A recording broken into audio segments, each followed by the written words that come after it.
한 사람의 가로등 밑에서 무언가를 찾고 있는 걸 보았습니다. 지나가는 사람이 너무 가로등이 깜깜하니까 도와주고 싶어서 그 사람이 물었습니다. 무엇을 찾고 계신가요? 그러니까 잃어버린 열쇠를 찾고 있습니다.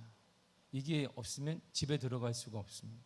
이게 없으면 차도 운행할 수가 없습니다. 그래서 여기 화나니까 여기에서 잃어버리셨나 봐요 하니까 아닙니다. 열쇠는 저기 깜깜한 데서 잃어버렸는데 보이는 게 여기 화내서 여기서만 계속 찾고 있습니다. 그 사람이 그렇게 얘기를 했다는 거예요. 이 사람은 열쇠를 절대 찾을 수 없습니다. 어쩌면 밤이 지나고 날이 환하게 밝아지면 떨어뜨린 곳에 가서 찾을 수 있을지 모릅니다. 혹시 열쇠가 그곳에 있다면 다른 사람이 가져가지 않거나 다른 사람이 발로 채워서 그 자리에 있다면 찾을 수 있습니다. 우리가 보기에 그런 사람 보면 어떻게 생각해요? 참 답답한 인생이네. 아니 뭐 집에 가서 집에 잠겼으면 누구한테 지나간 사람이 랜턴은 후라시 좀 켜가지고 핸드폰 좀 켜가지고 여기 좀 비춰달라고 해야 되는데 거기는 안 보인다고 이게 환한 데 앉아가지고 환한 데서 그냥 어디 있나 찾고 있으니까 바보 같은 인생이라고 말할 것입니다. 이것이 바로 우리 인생이란 말이에요. 답을 찾지 못하고 있어요. 어디가 문제인지를 모르는 거예요. 어디서 떨어뜨렸는지를 모르는 거예요. 어디에 답이 있는지를 모르고 화난 것만 보고 있는 거예요. 내가 볼 수 있는 반경만 계속 보고 있습니다. 내가 볼 수 있는 곳에서만 잃어버린 걸 찾는 거예요. 이것이 성공이라는 것이기도 하고 그것이 진학이기도 하고 돈이기도 하고 여기서만 있는 줄 안단 말입니다. 다른 곳에서 세워나갔거나 다른 곳에 떨어진 듯 자체를 모르기 때문에 어딨지? 그러다가 시간 가는 거지요. 어딨지? 그러다가 여전히 똑같은 거예요. 어딨지? 그러면 일단 배고픈 거예요. 화나는 거죠. 그러면 싸움 나게 되는 것이죠. 그리고 나서 뭐야 이게 하나님이 살아계신가 이렇게 어리석게 묻게 되는 것입니다. 이게 우리 인생이에요. 여전히 인생을 살고 헤매는 인생을 살고 있는 사람을 보면서 더 문제는 여기 답이 있습니다라고 말해줄 사람이 우리 가운데는 없다는 것이죠. 그런 자신감도 없고 그런 믿음도 없다는 것입니다. 우리가 아는 이 환한 세계 말고 전체를 아는 사람이 분명히 있을 텐데 전체를 아는 누군가가 있을 거예요. 거기 내가 모르면 동장도 있고 반장도 있고 통장도 있는데 아니면 공무원도 있는데 우리는 여기서만 계속 혼자 찾겠다고 하는 거예요. 내가 똑똑하고 내가 많이 배웠고 내가 경험이 많거든. 내가 여기를 얼마나 많이 왔다 갔다 했는데 그러다가 인생이 끝나는 거예요.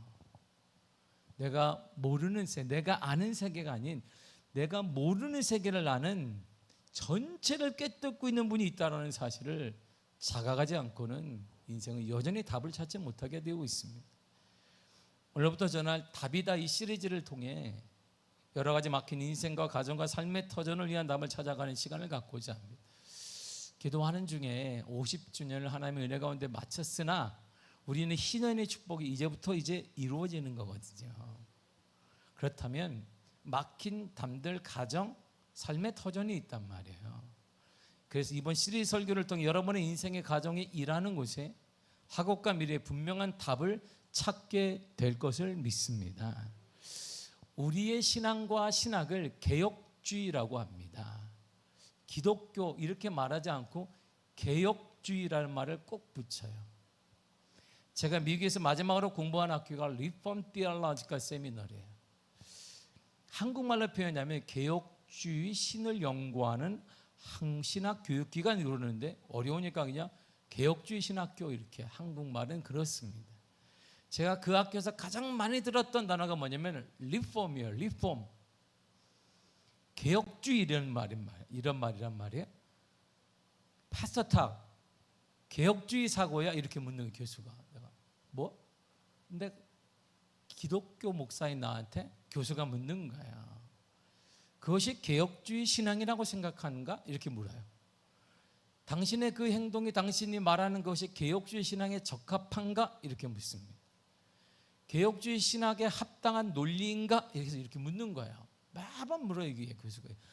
내가 이놈의 신학교를 들어가지고 리폼이 아니라 내가 안 리폼을 내가 들어갔어야 되는데 이거 리폼을 들어가면 계속 물어보는 거예요. 이게 개혁주의 사고인가, 개혁주의 신앙인가, 개혁주의 사고로 보는 것인가, 이 사건을 개혁주의 시각으로 당신은 보고 있는가, 이렇게 묻는 거야. 그러니까 이 리폼에는 순복음 계열이 들어올 수가 없어요. 거기 목회자들이 왜? 거기 안 맞으니까. 감리교 못 들어와요. 거기 들어오면 시험대로 나간단 말이에요. 신학 자체가 달라요. 개혁주의 우리하고 그들의 신학과는 한신대 못 들어오죠. 여기는 자유주의 신학자는 못 들어온단 말이에요. 대화가 안 되기 때문에 받지도 않거니와. 우리가 아는 16세기 종교개혁에서 리포메이션 이렇게 말해요. 이게 종교개혁이에요. 그러니까 리포메이션은 같은 의미구나. 개혁 이런 말이란 말이에요. 거기서 리폼드가 나왔으니까 그 개혁을 하는 신학교 이런 뜻이란 말이죠. 그러므로 우리의 신앙은 개혁주의 신앙이에요. 여러분이 저를 통해 배우고 듣는 모든 것들은 개혁주의 신앙에서 나온 것입니다. 여러분이 제 설교를 계속 듣고 내가 말하는 모든 것들은 개혁주의 신앙에서 나온 것이고, 제가 농담으로 내가 피를 내면 내 피는 칼빈의 피가 흐른다는 게 뭐냐면 개혁주의를 완성한 탑을 쌓은 게 바로 칼빈이기 때문에 그렇게 농담 섞어서 말하는 것입니다. 개혁주의를 떠난 신학, 개혁주의를 떠난 신앙은 더 이상 개신교가 아닙니다. 기독교가 아닙니다. 개혁주의 유래가 보면 스위스의 지밍글리와 스위스의 칼빈에 시작된 개혁운동의 결과로 개혁교회가 탄생했습니다. 이거 우리가 말하는 종교개혁이라고 말하는 것입니다. 이 개혁교회는 스위스에서 시작됐는데 독일과 그리고 우리는 네덜란드와 프랑스 등으로 계속 확산됐습니다. 이를 개혁주의 신학, 개혁주의 신앙이라고 합니다. 넓게는 16세기 종교개혁자들의 개혁운동과 신학을 그렇게 말하기도 합니다. 루터와 칼빈은 정확히 엄청 다릅니다. 그래서 루터를 계승한 루터교가 있고요, 우리나라에도 루터교가 있습니다. 칼빈을 계승한 장로교가 있습니다. 완전 달라요. 루터는 종교개혁을 같이 일으켰지만 이렇게 말했습니다. 성경이 금하지 않는 한 교회의 전통은 구속력이 있다. 전통을 이어가야 된다라고 모았습니다. 그러나 똑같이 개혁을 했던 칼빈은 성경이 명하지 않는 한 전통은 의미가 없다, 이렇게 얘기했어요. 웃기잖아요. 이처럼 루터는 가톨릭 교회 전통에 대해서 폐기하는 데 있어서 칼빈처럼 단호하지 않았다, 이런 말이에요. 그래서 아직도 루터교는 가톨릭 교회 잔재들이 있습니다. 아직도 루터교회 안에는 예배 의식과 성직자의 복장 등 대부분의 역할이 뒤에서 따라오는 아이들까지 있습니다. 제가 처음에 미국에 가서 이제 교회를 이제 청빙을 금세 받았지만 교회를 알고 싶잖아요. 그래서 미국 교회 가니까 제가 동네에 큰 병원에 루터교가 돈이 많아요, 미국은. 그런데 병원이 많이 세워져 있어 큰 교회가 있어요. 그래서 내가 거기 한번 가보자. 야, 다른데 루터교 개신교니까 갔더니 깜짝 놀랐어요. 저도 목사인데도 천주교에 온 줄 알았어요. 근데 천주교 전문나? 불도 다 켜놓고 시간이 되니까 저 뒤에서 패스터 신부가 아니라 목사님이 오늘 뒤에서 또 쫓아오네. 뭘 들고 애들이. 그래서 어머나 이 일을 어쩐다냐. 근데 성경책은 똑같네 우리하고 또. 그 잔재가 한국도 마찬가지 이렇게 남아 있어요. 그러나 칼빈은 이 전통이 성경이 명하지 않았기 때문에 전통은 의미가 없어 다 폐지해야 된다고 모았습니다. 그래서 장로교를 유시한 개혁주의 교회들은 비성경적인 잔재들을 말끔히 제거했습니다. 그래서 개혁주의 하면 바로 칼빈이 딱 떠오르는 거예요. 칼빈은 모든 문제를 성경에 근거해서 철저한 개혁을 시도했습니다. 가톨릭 교회 잔재를 단번에 말끔히 제거한 이유가 뭐냐? 성경이 명하지 않았기 때문인 거예요. 성경이 명하지 않았는데 왜 이런 거? 그래서 단번에 칼빈이 제거해 버렸어요. 그래서 개혁주의란 루터주의보다 더 철저한 성경 중심적 신학이고 성경 중심적인 신앙을 말하는 거예요. 미국 칼빈 신학 교수였던 클로스터라는 신학자는 이렇게 말했습니다. 개혁주의의 독특성이란 바로 성경적 원리라고 했습니다. 그러니까 우리가 개혁주의 교회, 여러분들이 저를 통해 배우는 것은 개혁주의 신학을 배우기 때문에 우리의 머리에는 뭐가 있는, 모든 문제가 딱 생기면 성경이 답인 거예요. 성경을 찾아야 되지 사람을 찾는 게 아니란 말입니다. 그 다음이에요. 이게 우리가 개혁주의 신앙을 가진 사람이라면 다툼이 있거나 할 때 성경이 무엇을 말하는지, 성경이 어떻게 하는지를 찾아가야 되는 거예요. 이것이 바로 지금 우리가 유대교회가 무너지지 않고 지금도 미국이나 전 세계 가장 부촌의 이들이 자기들만의 동네를 형성하고 살고 있는 이유가 뭐냐면 하브르타 교육에 있는 것입니다. 저녁 먹을 시간에 4시간 정도는 밥을 먹는데 부모 아빠가 밥을 먹으면서 말이 많아. 이들은 성지순례 가면 얼마나 말이 많은지 몰라. 와, 정말 랍비들이 성지순례 한 구석에 보면 거기 솔로몬이 세운 벽이 많이 무너지는데 거기서 수백 명이 모이는 자리인데 수백 명, 몇십 명이 모이는데 그냥 계속 말이 많다. 젊은 이스라엘 사람들이 유대인이 앉아가지고 얘기하면 그걸 계속 말합니다. 못 알아듣는 데다가 자기 말로 하는 데가 톤을 얼마나 높은지. 그 톤이야. 우리 한국 사람들이 좀 선입견을 갖고 있는 중국 사람들이 이렇게 말이 많아 시끄러워. 그 톤이야. 얼마나 많은지 말이 많은지 몰라. 이게 계속 얘기를 해. 하브르타가 뭐냐면 아빠가 뭘 학교생활 어땠니? 내 친구 애가 밥 먹다가 얘가 내 밥을 나한테 던졌다. 그래서 어떻게 했니 너니까? 내가 어떻게 했어? 얘가 밥으로 난 반찬까지 확 던져버렸지. 그럼 잘했다 그게 아니라 이렇게 아버지가 묻는 거예요. 성경에서 하나님은 뭐라고 하시냐? 그걸 찾는 거예요. 이게 그 얘기를 아버지가 계속 해주는. 그걸 4시간 동안 밥을 먹는 건데 그러니 머리에 뭐가 박혔어요. 그래서 유대인들이 학생들이 한 얘기가 있어요. 미국에서 가장 쉬운 게 뭐냐? 돈 버는 것과 하버드 들어가는 거예요. 이들이 돈 버는 게 가장 쉽고 그 다음에 하버드 대학 들어가니 가장 쉽다는 얘기를 하는 거예요. 왜? 매번 하브르타를 배웠기 때문에 논리적 사고가 딱 세워 있어요. 말을 기가 막히게 합니다. 그래서 유대인들이 모인 행사에는 현직 전직 국회 미국의 대통령들이 다 찾아가요. 돈 좀 후원을 해달라고. 왜? 경제, 학계 뭐를 꽉 쥐고 있어요. 이들의 인구가 전 세계 인구가 1,500만 명밖에 안 돼요.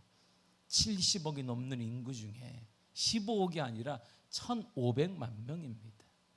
근데 이들이 전 세계를 왔다 놨다. 트럼프가 막 이렇게 막 재우고 막 이렇게 하는 것 누구 입김이겠어요? 그게 엄청난 힘을 가지고 있단 말이에요. 그 어디서 나오냐? 하브르타 교육에 나온 거예요.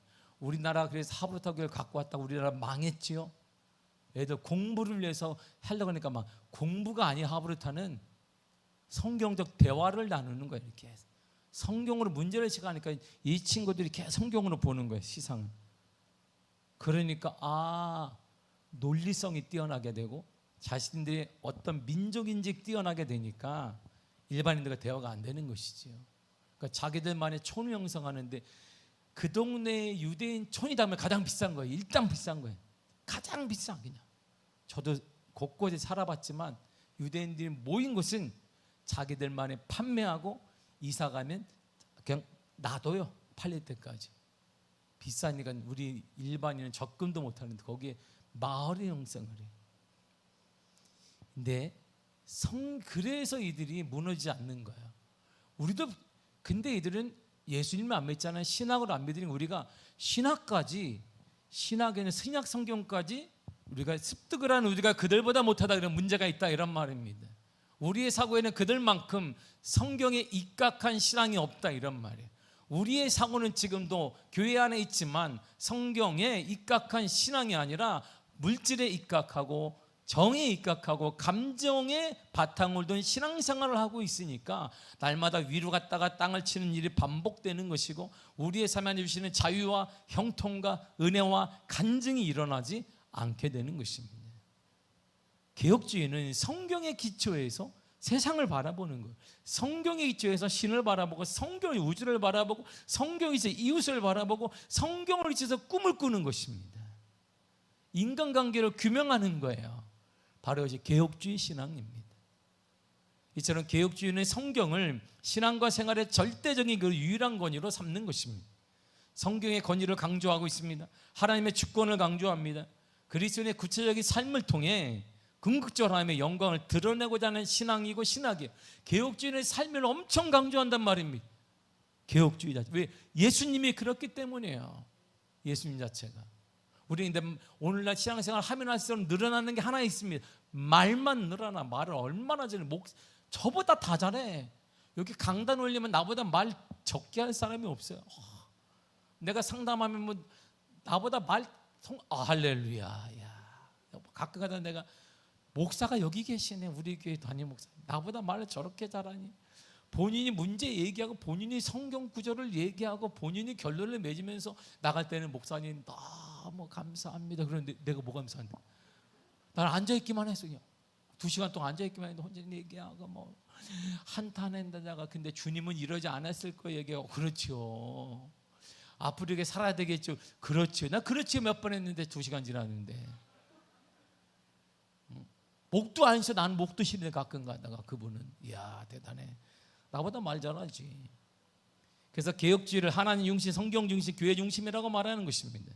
특별히 개혁주의 신학은 성경의 권위, 하나님의 주권, 그리스도와 은혜에 의한 구원, 전도의 필요성을 강조합니다.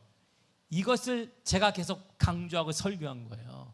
성경에 대한 얘기에서 계속 많이 한 거예요. 살아야 한다, 살아낸다는 성경을 계속 하는 거예요. 왜? 제가 개혁주의 목사이기 때문이에요.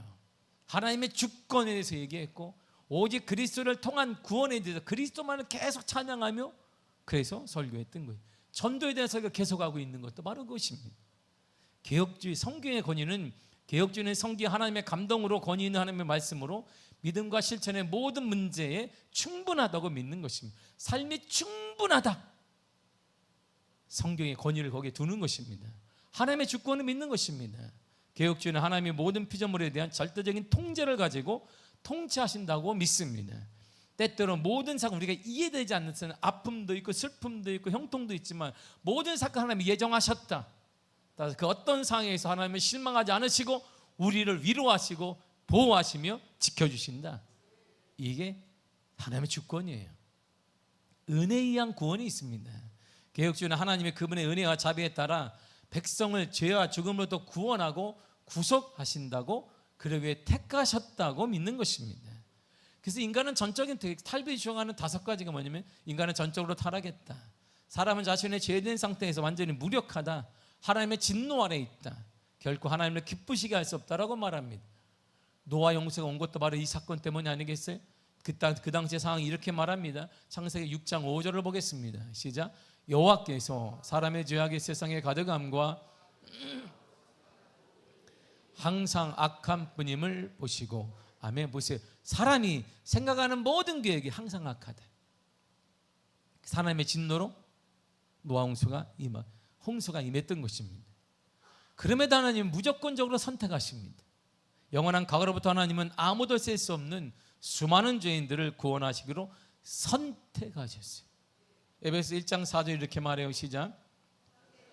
그리스도 안에서 우리를 택하사 우리로 사랑 안에서 그 앞에 거룩하고 흠이 없게 하시려고 아멘. 창세 전에 우리를 택했습니다. 우리가 죄진상 다 그냥 하나님 이밀히 선택했어요. 선택은 여러분들에게 앉아있는 거예요. 여러분들이 누구의 공로로 온 게 아니라 그를 도구로 사용해서 여러분들이 앉아있는 것입니다. 그래서 무조건적으로 주님이 선택해요. 여러분들 잘났기 때문이 아닙니다. 뭘 잘났는데 많이 배웠다고 그것 때문에 도움 가해서 그것 때문이 아닙니다. 무조건적으로 하나님이 여러분들을 일방적으로 선택하셨어요. 근데 거기에는 세 번째가 제한 속죄가 있습니다. 특별한 구속이라고 말합니다. 그리스도께서는 택한 사람들의 죄에 대한 형벌을 친히 담당하셨습니다. 잘 보세요. 택한 사람들의 죄에 대한 형벌을 친히 담당하셨다. 그들이 살 수 있도록 자신의 죽음으로 죄값을 치르셨습니다. 그래서 구원의 길을 내어주신 것입니다. 이 택한 백성 선민의식이 유대인들이 너무나 강하기 때문에 팔레스타인 사람들에 대해서는 통제하고 굶어 죽어도 괜찮은 거예요. 왜? 이들은 버림받은 백성이고 우리는 택함받은 백성이니까 버림받은 백성이 택함받은 백성을 한 사람 죽이면 이들은 때로 가서 탱크를 밀어버리는 거예요. 지금도. 근데 전 세계는 아무 말을 못하느냐. 미국도. 왜? 실질적인 힘을 유대인 1,500만밖에 안 되는 그들이 꽉 쥐고 있기 때문에 이게 대단히 무서운 거잖아요. 아이러니하게도 잘못된 선민의식을 갖고 저러는데 우리는 온전한 선민의식을 저와 여러분들이 갖고 있는데 당당해지시기를 바랍니다. 힘있게 살아가시기를 바랍니다. 그래서 우리가 거부할 수 없는 은혜를 하나님이 주셨어요.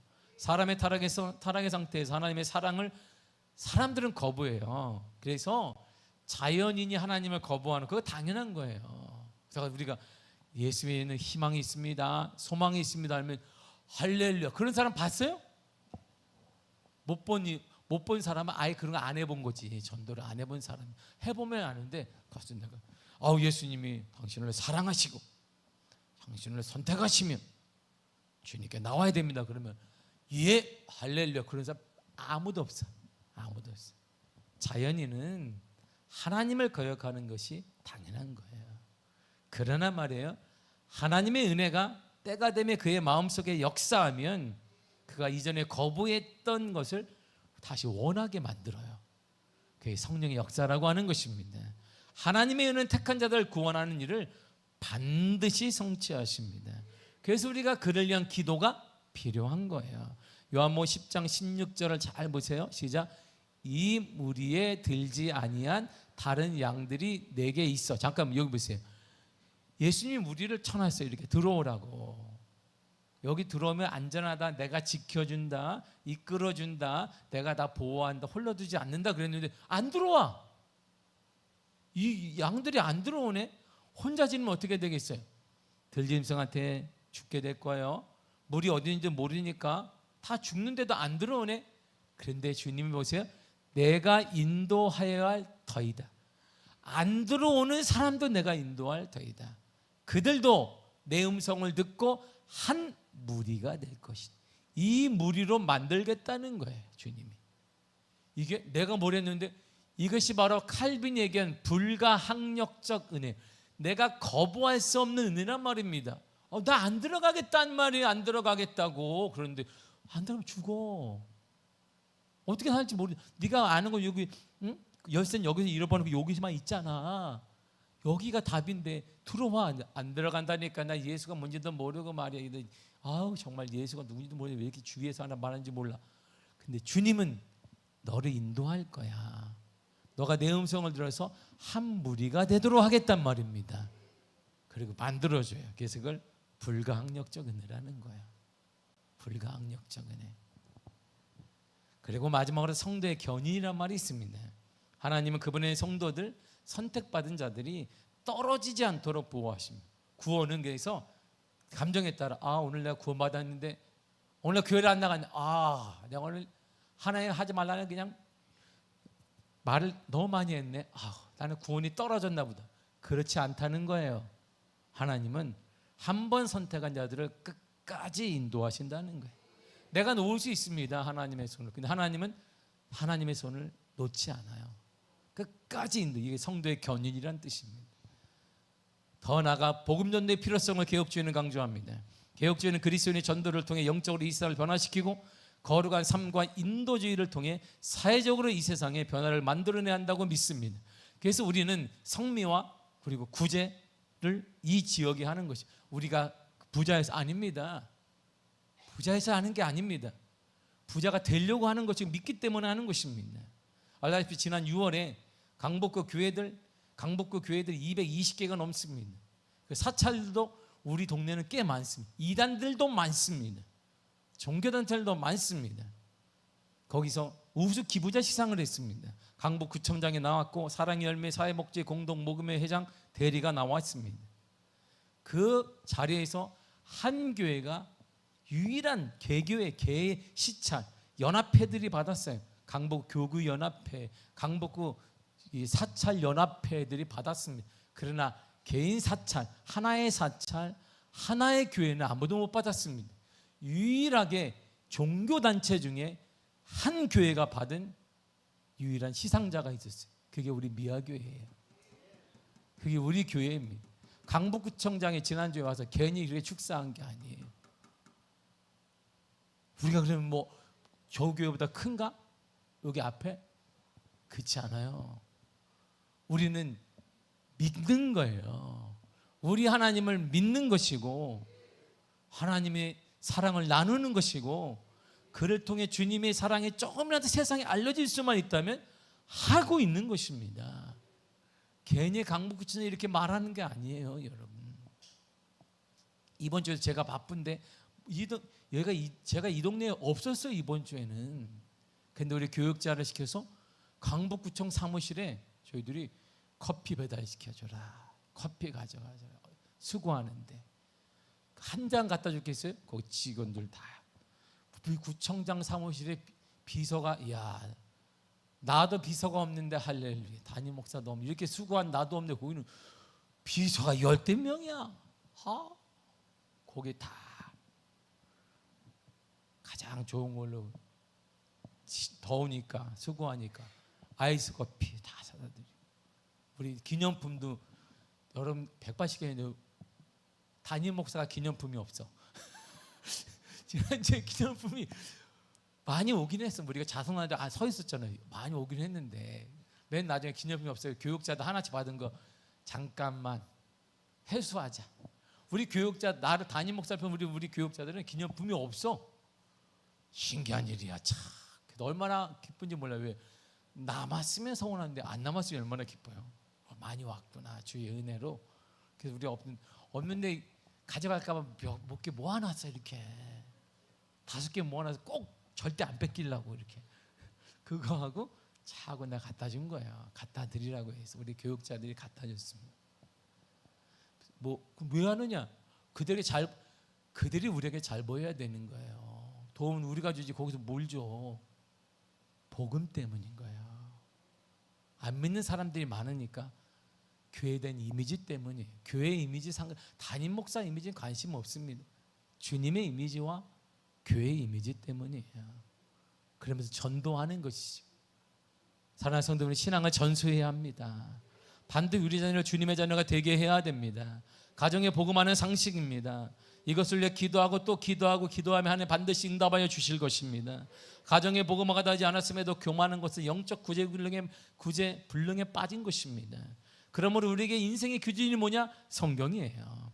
성경 우리의 신앙의 삶과 삶의 유일한 표준으로 삼아야 됩니다. 개혁주의 신앙, 우리의 신앙은 성경을 가장 중요하고 소중한 것으로 여기고 받아들이는 것입니다. 우리는 성경의 말씀하는 바에 따라 우리의 삶의 모습을 바꾸어야 합니다. 나는 원래 이렇게 된 사람인데 아닙니다. 그 말 고쳐야 되는 것입니다. 나는 뒤끝이 없습니다. 그 사람만 뒤끝이 없지, 그 사람과 대화하면서 상처받은 사람들은 다 받았어. 바꿔야 합니다. 우리의 언어도 바꾸고 태도도 바꾸고 바꿔야 합니다. 성경이 원하지 않는 분을 바꿔야지. 저는 이렇게 태어났습니다. 아닙니다. 주님이 충분히 바꿀 수 있습니다. 베드로를 주님이 바꿨고 바울도 주님이 바꿨습니다. 주님이 바뀔 수 있습니다. 핑계대지 말고 바꿔야 합니다. 우리의 모든 가치관, 성공관, 물질관, 세계관을 하나님의 말씀 아래 굴복시켜야 합니다. 우리의 모든 문제의 답은 하나님이 주신 성경 속에 있습니다. 성경이 답이에요. 인생의 답은 성경입니다. 성경 속에 그 문제의 답이 있습니다. 성경은 이 세상의 그 어떤 학문이나 신앙 체험보다 절대 우위에 있습니다. 그러므로 우리는 성경으로 돌아가야 합니다. 성경을 통해 예수 그리스도의 생명력을 얻어서 말씀에 순종해야 됩니다. 신앙과 삶의 유일한 표준이 뭐냐? 성경이에요. 우리가 생활하다 보면 이럴 땐 어떻게 하는 것이 좋을까 하는 의문이 들 때가 있습니다. 그때 우리가 기준으로 삼아야 되는 것이 있습니다. 바로 그것이 하나님의 말씀인 성경입니다. 성경은 우리의 신앙과 삶의 유일한 표준이고 기준입니다. 왜일까요? 오직 성경만이 하나님의 말씀이기 때문이에요. 성경 위에 세상의 어떤 훌륭한 책이라 해도 모든 것은 사람의 책일 뿐입니다. 하나님께서 우리에게 주신 신앙과 삶의 유일한 표준은 성경 외에는 없습니다. 그렇다면 성경이 어떻게 하나님의 말씀일까요? 하나님께서 하늘에서 성경을 다 쓰신 다음에 자 받아라, 우리가 딱 받아가지고 이렇게 됐네? 이렇게 된 거예요? 어느 날 이렇게 됐어요? 모세는 받았지. 십계명 요거 모세 같은 사람이 한 사람밖에 없어. 근데 십계명만 모세 십계명만 딱 받고 끝났어. 십계명을 설명한 게 모세 오경이니까 나머지는 뭐 이 사람들한테 하나님이 자고 있는데 여호수아야 일어나 봐라. 옆에 내가 써가지고 책 던져놨다. 딱 어머 내 이름으로 주님이 주셨구나. 여호수아 내가 받았소이다. 그랬나? 그랬어요? 사도 바울이 자고 깊이 2년 동안 내려가서 깊이 기도하는 중에서 2년 동안 하나님이 이번엔 사도행전 나간다. 팍! 아니 잘못했다. 야 사도행전보다 더 중요한 게 빠졌다. 자 로마서를 먼저 탁 로마서가 생겼네. 그래서 그렇게 생긴 건가? 하나님이? 그것은 아니지 않잖아요. 성경도 결국 어떤 사람들에서 기록된 것이 아닐까요? 맞습니다. 사람에 의해 기록되었는데 어떻게 성경을 하나님의 말씀이라고 할 수 있을까요? 그래서 성경이 오늘 본문이 이렇게 말한 거예요. 16절을 읽겠습니다. 시작. 모든 성경은 하나님의 감동으로 된 것으로 교훈과 책망과 바르게 함과 의로 교육하기에 유익하니. 아멘. 하나님의 감동이 하나님의 마음을 주시고 지혜를 주시고 쓸 수 있도록 허락하셔서 쓰게 된 거예요. 제가 이번 주에 모닝 컨디션이 안 좋아서 어제 오전이면 제가 다 설교를 보내요. 교육자단에 보내서 이제 예배 준비하는데 이게 몸이 지치니까 감동이 안 오는 거예요. 이게 시리즈 설교를 내가 이번 주 끝나자마자 이제부터 이 50전을 맞춰 시리즈 설교를 이렇게 해야 되겠다. 답이다 시리즈를 하자 이렇게 하고 그런데 이게 감동이 안 오는 거예요. 이게 그러니까 이게 안 나가. 제가요 목회를 설교를 33년 동안 했습니다. 33년 동안 했고 담임 목회를 26년간 했어요. 설교 자료 많습니다. 내가 써놓은 거 많습니다. 감동이 없어요. 그런 거 예전 거. 지금 현재 우리 성도들에게 우리 교회에 맞는 게 있어요. 이게 안 나가요. 이게 감동이 안 되니까. 그러면 그럴 때 뭐 하냐면 찬송만 계속 들어요. 이렇게 듣고 저녁이 됐는데도 퇴근을 이제 교육자들 하잖아요. 그래서 PPT는 언제 받을까요? 가요. 내가 예배 전까지 줄 수 있다. 이게 안 나가는 거예요. 이게 감동이 없으면 안 돼요. 하나님의 마음이 전해지지가 않아요. 내가 이거 왜 못 쓰겠어요? 글 잘 써야죠. 그래서 이번에 여러분이 받을 2020년도 총회 공과에 집필연 중에 나한테 제가 분량이 가장 많아요. 내가 쓴 분량 책이 가장 많이 나올 거예요. 참고로 뭐 나한테 집필비를 얼마나 주실지 모르겠지만 많이 줬으면 좋겠다 생각을 갖는데 농담입니다만 보세요. 그렇잖아요? 감동이 없으면 안 써져요. 그것 때문에 목사인 저는 늘 고민하게 되는 것이요. 성경은 이렇게 쓰진 거예요. 하나님의 감동을 주셔서 마음도 주시고 지혜도 주시고 쓸 수 있는 필체가 아니라 구성도 하나님이 주셔서 이렇게 쓰게 된 거예요. 그런데 어떤 사람들은 기도를 하다가 하나님의 음성을 들었다고 하기도 합니다. 어떤 사람은 기도하다가 하나님의 응답을 받았다고 합니다. 그것은 모두 거짓일까요? 아닙니다. 하나님께서는 지금도 때로는 여러 방법을 통해 이를테면 꿈이나 환상이나 혹은 음성을 통해 우리에게 말씀을 주실 때가 있습니다. 하지만 그런 현상이나 일들은 기록된 하나님의 말씀이 성경의 권위 아래에 있는 거예요. 다시 말해 그것들은 성경에 의해 점검을 받아야 되는 그 꿈, 여러분들이 쓸데없이 받았던 예언이라고 했다면 그것은 성경의 점검을 받아야 성경 위가 아니란 말입니다. 그러니까 사람들이 성경을 무시하고 받으니까 용하다는 거 다 따라가니까 패가망신하는 거예요. 이단에 빠지게 되는 것이고, 만약 어떤 사람이 하나님의 음성을 들었다고 주장하는데 그 내용이 성경과 충돌하는 것이라면 그들은 말해서 하나님의 말씀이 아니에요. 사람을 꾀이는 것이나 그 약한 마음을 이용하는 것이나 사단의 마음일 것입니다. 우리에게 하나님의 말씀인 성경만이 우리의 신앙과 삶의 유일한 기준입니다. 개혁주의 신앙과 신학의 외침은 우리가 알다시피 5대 솔라에 있습니다. 오직 성경, 오직 그리스도, 오직 믿음, 오직 은혜, 오직 하나님께 영광. 이게 우리의 신앙이에요. 오직 성경, 우리의 신앙과 삶의 길은 오직 성경밖에 없습니다. 오직 그리스도, 우리의 구원자는 오직 예수 그리스도밖에는 없습니다. 오직 믿음, 예수님에 대한 믿음만이 우리를 구원의 길로 인도할 수가 있습니다. 오직 은혜, 우리의 믿음은 오직 하나님의 은혜로 주어지는 것입니다. 오직 하나님께 영광, 우리의 삶의 궁극적인 목적은 하나님께 영광을 돌리는 것입니다. 이런 개혁주의 신앙을 따르는 교회를 개혁교회, 리폼 처치라고 말합니다. 이런 신앙을 가진 자를 개혁주의 신앙인이라고 말하고 우리가 말하는 참된 그리스도인이라고 말합니다. 특별히 개혁교회라는 것은 문자적으로 개혁된 교회라는 뜻이에요. 교회가 하나님의 원래 의도했던 대로 가야 되는데 망가져서 부패해버렸습니다. 사람의 생각으로 가득 찼어요. 인간의 문물을 다 가지고 들어왔습니다. 그래서 이 뒤틀려진 것을 다시 개혁하는, 개혁은 새로운 길을 내는 게 아닙니다. 누구는 얘기하지만 개혁은 원래 모습으로 돌아가는 거예요. 하나님의 원래 모습이 어디 있는데요? 여기 있습니다. 이곳으로 돌아갈 때 우리가 말하는 희년의 축복을 찾게 되는 것인데, 우리 교회는 올해 이것으로 돌아갈 수 있는 기회를 얻었단 말입니다. 축복의 기회를 얻었어요. 하나님이 희년의 복을 허락하여 주셨고 약속하여 주셨습니다. 여호와의 은혜를 받을 때가 되었단 말입니다. 그러므로 지난주를 기점으로 해서 이제는 불같은 간증이 일어나야 된다, 이런 말입니다. 여러분의 가정마다 회복되어지고 축복의 역사가 나타나고 치유되어지며 자녀들의 길이 열리며 여러분 은혜가 넘치는 역사가, 간증되는 역사가 일어나야 된다, 이런 말이에요. 그 애를 우리가 받았어요. 얼마나 기대가 되겠어요. 얼마나. 바로 우리 미아교회가 개혁교회예요. 바로 우리가 개혁교회 신앙인입니다. 그래서 개혁교회와 신앙인에게는 성경이 답이에요. 요한복음 1장 1절이 이렇게 말합니다. 시작. 태초에 말씀이 계시니라. 이 말씀이 하나님과 함께 계셨으니 이 말씀은 곧 하나님이시니라. 아멘. 태초에 말씀이 계셨어요. 근데 그 말씀이 뭘 창조했어요? 천지를 창조했습니다. 그리고 이렇게 말씀하신 거예요.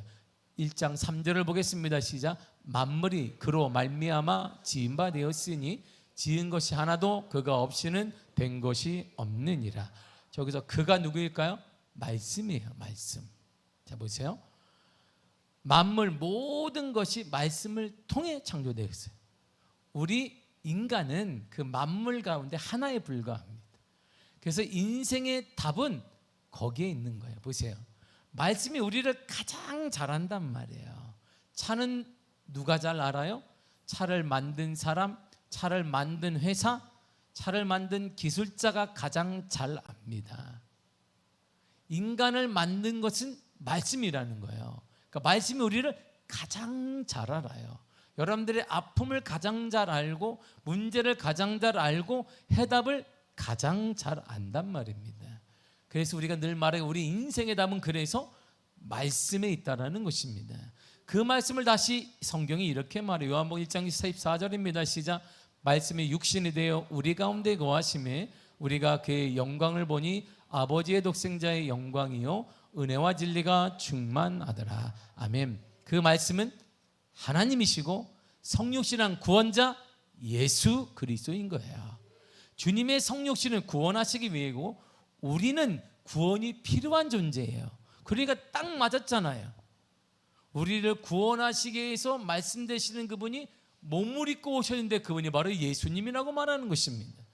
우리 삶의 구원의 답이 말씀이신 성육신 되신 예수 그리스도 안에 있습니다. 그렇다면 그러므로 성경은 답이에요. 그렇다면 성경을 또 우리가 어떻게 답을 찾을 수 있을까요? 자, 세 가지를 하면 됩니다. 첫째, 성경을 읽고 묵상해야 합니다. 계시록 1장 3절입니다. 시작.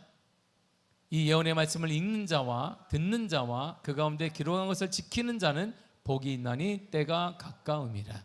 보세요. 복이 있어요. 누가? 말씀을 읽는 첫 번째가 뭐냐? 읽어야 합니다. 우리가 성경을 읽어야 하는 이유는 말씀을 읽는 자가 복이 있기 때문이에요. 성경을 읽을 때 하나님을 배울 수 있습니다. 성경은 하나님의 영이 성령에 감동받은 사람들이 하나님께 받은 것입니다. 그래서 성경을 읽는 자가 복이 있고 하나님을 올바르게 정의할 수 있고 그 문제 가운데 감동받고 길이 보이게 되어 있습니다. 또한 성경 묵상을 통해 명철함이 그 모든 스승보다 뛰어나기 때문에 묵상을 해야 돼요. 시편 119편 99절을 쉬운 성경어로 읽도록 하겠습니다. 시작. 나는 나의 스승들보다 더 많은 통찰력이 있습니다. 이는 내가 주의 먹기들을 깊이 생각하고 있기 때문입니다.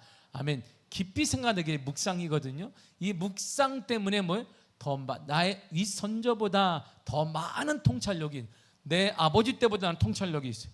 더 잘 된다 이런 말입니다. 더 멀리 볼 수 있다 이런 말입니다. 더 잘되게 할 수 있단 말. 가정을 더 복되게 세울 수 있고 기업을 더 복되게 세울 수 있으며 우리 교회를 더 부흥되게 세울 수 있다 이런 말이죠. 묵상은 이런 거예요. 입으로 성경을 작은 소리로 중얼중얼 대는 거예요. 그리고 그 마음으로 의미를 내새기는 것입니다. 그리고 생활 속에서 적극적으로 실천하는 것입니다. 제가 그랜폭스에서 청빙을 받아서 갔는데요. 지금도 저에게는 가장 좋은 곳이에요. 그게 제가 10월부터 눈이 막 내려요. 9월에 갔는데 제가 미조리에서 9월은 여름이에요. 여름. 반팔 입고 다니고 하니까 9월에 갔는데 낙엽이 다 떨어진 지가 언제이고 추워. 갑자기 16시간을 타고 이렇게 쉬지 않고 갔단 말이에요. 쉬지 않고 가면 하루 자고 가야 돼. 200km를 가서 16시간을 갈 수가 없잖아요. 그러니까 아무튼 갔더니 너무 추워요. 근데 왜 날씨가 춥냐? 9월에 보일러를 틀었어요, 집에서. 근데 10월이 되니까 눈이 내리네. 근데 신기하다. 그런데 눈이 다음날 눈을 딱 뜨니까 차가 없어졌어요. 내 차가 없어. 내 차를 싹 덮었어요. 옆에 있는 차도 덮어가지고 차를 어떻게 찾냐면 이렇게 막대를 갖고 가서 이게 색깔 내 차인가? 더군다나 내가 근데 처음 가봤단 말이야. 다른 차들은 전기를 꽂아야 자기 이게 자기 있어요. 자기 꽂는 게 있어요. 전기세가 내 걸로 나오게 되도록 되어 있는데 그걸 몰랐어요. 나는 밑에만 따뜻한 데 있다 보니까 내가 어머 내 차만 얼어 있어. 시동도 안 걸리고 다른 차들은 아침이 되니까 뭐 이렇게 선을 뽑아. 말을 안 해주고 나한테 말을 안 해. 성도들도 11명이 비록 11명밖에 안 되지만 천주교인 빼면 9명밖에 안 되지만 애들 빼면 7명밖에 안 되지만 그 성도들이 5명씩 부흥시키러 온 목사님 입에 얘기를 해줘야 되는데 아무도 안 해줘가지고 차가 안 걸리네. 시동이 이게 또 옛날 차라. 그래가지고 성도가 와가지고 어떻게든 뭐 걸었단 말이에요. 얘기해줘요. 목사님 이건 끼고요 이렇게. 근데 그게 5월까지 와요. 그러더니 대학이 바로 앞에 있는데 대학 캠퍼스가 학생들이 없어. 겨울에 공부 중인데 왜 없냐 그러니까 지하로 다 해놨어요. 이 큰 대학 캠퍼스를 지하로 다닐 수 있게 다 해놨어요. 그리고 제가 운동할 게 없어요. 그때 테니스를 좋아해서 테니스를 배우려고 하니까 테니스장이 없어. 그러더니 지하에다 만들어놨어. 다 테니스장 지하에 꽉꽉 차 있습니다. 모든 게. 그리고 이 얼음이 10cm 가까이 된 얼음이 그대로 얼려 있어요. 그냥 이렇게. 그리고 아침 되면 또 과가는 또 스키를 타고 출근을 하네. 이렇게 막. 근데 별꼴이다. 그러니까요. 10월 대부터 5월까지 신방이 안 되는 거예요. 제가 이 미국은 좀 떨어져 있다만 우리 동네 자체가 시골 동네니까 신방을 못 해요. 제가 할 일이 없는 거예요. 이게 그렇다고 제가 처음으로 평일날에 그러니까 쉽게 말하면 백화점 같은 조금 이런 데 갔더니 패스타 동양의 목사 나밖에 없어요. 유색인정 목사가 나밖에 90% 넘게 백인이에요. 흑인이 딱 하나 있는데 그분이 테니스 강사예요. 없어. 그 어른인 나밖에 없어요. 그러니까 패스타 근무 시간에 여기 왜 왔어?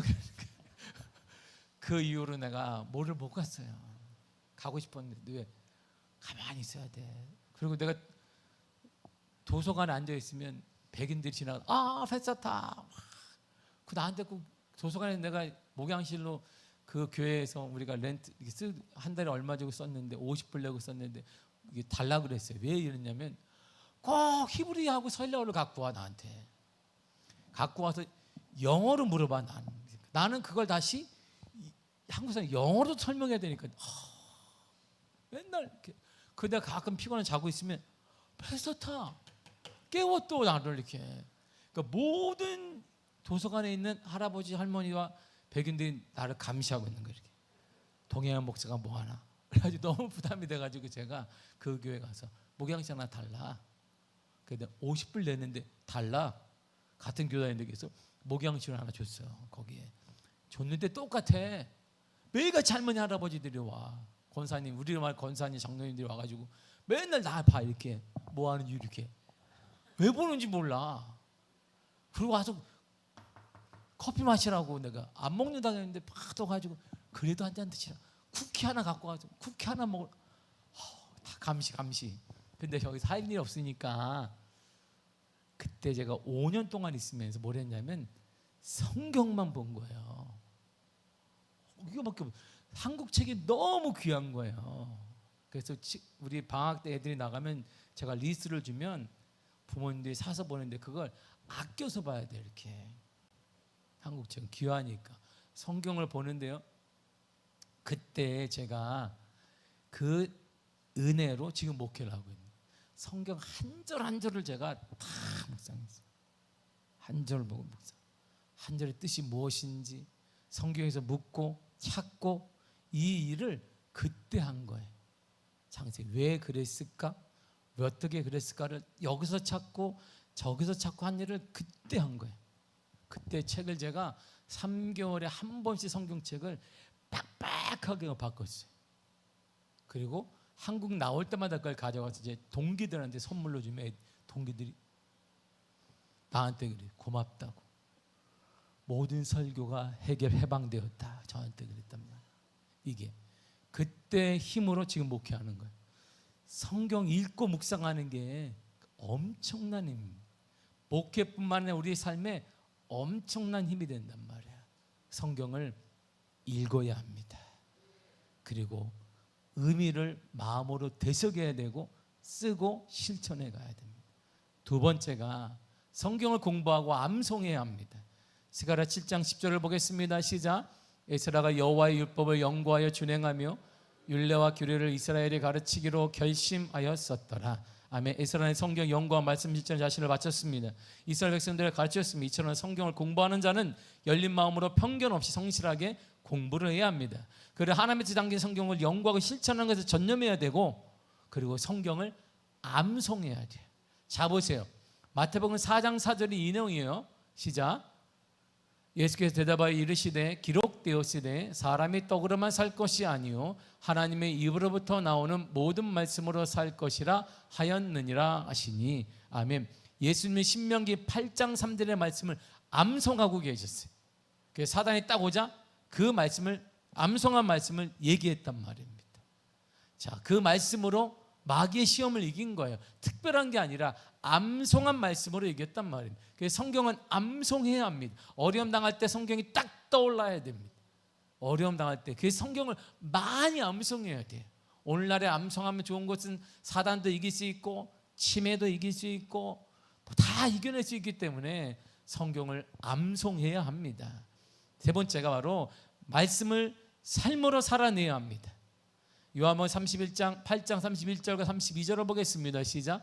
그러므로 예수께서 자기들 유대인들에게 이르시되 너희가 내 말에 거하면 참으로 내 제자가 되고 진리를 알지니 진리가 너희를 자유롭게 하리라. 아멘. 예수님의 말씀에 거하면 제자가 되고 진리를 알게 됩니다. 근데 그 진리가 자유를 줘요. 그 진리가 답을 얻게 해요. 그 진리가 해방하게 됩니다. 그 진리가 문제로부터 스트레스로부터 해방시켜 줍니다. 이처럼 말씀에 순종할 때 말씀에 나타나는 약속으로 인해 하나님은 순종하는 자의 생명과 삶을 보호해 주신다 이런 말입니다. 순종은 삶으로 살아내는 거예요. 이해되지 않는 그 말씀을 살아보는 것입니다. 도대체 이렇게도 되나 해보는 것입니다. 그리고 그 말씀의 진리는 순종하는 자에게 자유를 줄 수 있어요.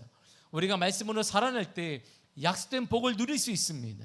하나님의 은혜와 하나님의 역사를 이 말씀 그대로 여러분들이 복을 누리고 희년의 축복을 누리고자 한다면 말씀대로 살아내야 된단 말입니다. 머리의 신앙이 아니라 살아내는 것이 개혁주의 신앙의 꽃이고 결론이란 말입니다. 저는 적지 않게 섬깁니다. 내 생활 여건에 어떨 때는 상관없이 섬겨왔어요. 지금까지 그렇게 살아왔습니다. 어릴 때 본 게 그거밖에 없었고 그게 내 유일한 탈출구였어요. 내가 할 수 있는 일이 없어요. 내가 성경을 연구해서 딱 결론이 뭐냐면 내가 아무리 버는 것보단 하나님의 돈밖에 없다.